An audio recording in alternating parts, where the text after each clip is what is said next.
ಬನ್ನಿ ನೋಡೋಣ, ಬನ್ನಿ ಎಲ್ಲ ಏನೇನು ಯಾವ್ಯಾವ ಥರ ಮಾಡಿದ್ದಾರೆ ಅಂತ ನೋಡಿ. ನೀವು ಇಲ್ಲಿ ನೋಡ್ತಾ ಇರ್ಬೋದು, ಅಲ್ಲಿ ಒಂದು ಯಾವ ಥರ ರಥಕ್ಕೆ ಕಲ್ಲುಗಳು ಮಾಡಿ ರೆಡಿ ಮಾಡಿ ಮಲಗಿಸಿದ್ದಾರೆ. ಅದಕ್ಕೆ ಕೆತ್ತನೆಗಳನ್ನು ನೋಡಿ, ಇಲ್ಲಿ ರಥಕ್ಕೆ ಏನೇನು ಬೇಕೋ ಅದೆಲ್ಲ ಮಾಡಿದ್ದಾರೆ.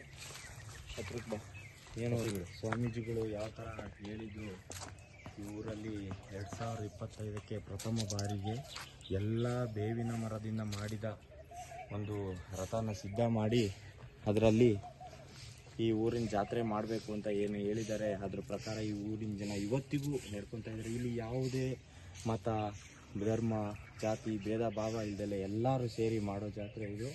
ಆ ಸ್ವಾಮೀಜಿಗಳು ಏನೋ ಒಂದು ಇಲ್ಲಿ ತಪಸ್ಸು ಮಾಡಿದ ಪರಿಣಾಮ ಇಲ್ಲಿಗೆ ಬಂದು ಹೋಗೋ ಭಕ್ತಾದಿಗಳಲ್ಲಿ ಏನೇ ಸಮಸ್ಯೆ ಇರಲಿ, ಹಣಕಾಸಿನ ಸಮಸ್ಯೆ ಇರ್ಬೋದು, ಮಕ್ಕಳಾಗದೇ ಇರೋದು, ಮದುವೆ ಆಗದೇ ಇರೋದು, ಸಂತಾನ ಸಮಸ್ಯೆ, ಇದೆಲ್ಲ ಪರಿಹಾರ ಆಗುತ್ತೆ. ಅದು ಯಾವ ಥರ ಅಂದರೆ ಇಲ್ಲಿ ಯಾರು ನಡ್ಕೊತಾರೆ ಈ ಮಠಕ್ಕೆ ಮತ್ತು ಇಲ್ಲಿನ ಒಂದು ಕಲ್ಚರ್ಗೆ ಹೊಂದ್ಕೊತಾರೆ ಅವ್ರಿಗೆಲ್ಲ ಒಳ್ಳೆಯದಾಗುತ್ತೆ. ಇದು ಈ ಜಾಗದ ಮಹಿಮೆ. ಇದು ಬೆಳಕಿಗೆ ಬಂದಿಲ್ಲ, ಯಾಕೆಂದರೆ ಎಲ್ಲೋ ಒಂದು ಹಳ್ಳಿಲಿರೋದ್ರಿಂದ ಇಲ್ಲಿ ಸುತ್ತಮುತ್ತ ಒಂದು 2-3 ಹಳ್ಳಿ ಇಷ್ಟೇ ರೀಚ್ ಇದೆ.